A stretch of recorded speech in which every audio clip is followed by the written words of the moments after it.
Сәлем көрермен, қазір сіздерге интернетпен ин арқылы өзіңіздің атыңызда тіркелген ИП бар ма жоқ па соны тексеру көрсетілген.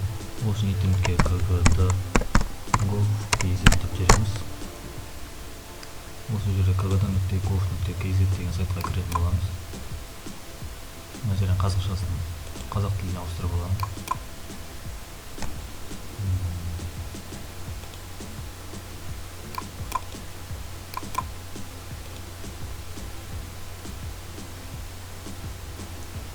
Төменгі жақта салық төлеушілерді іздестіру дегенді басамыз.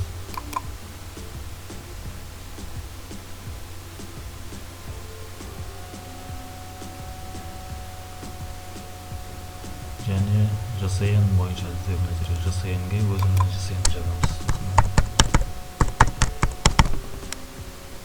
Және астыңғы жағына яғни ролл деген жерге галочка қоямыз міндетті түрде. Одан кейін іздеу деген басамыз. Менде ИП тіркелмеген, сол үшін бұл жерде ешқандай мағлұмат шығармайды қазір.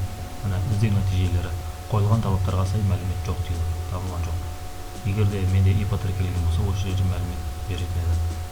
ИП-ның атауын көрсетеді, қай күні, қай жылы, қай айда тіркелген, бірнеше мәліметтерді ұсынатын болады.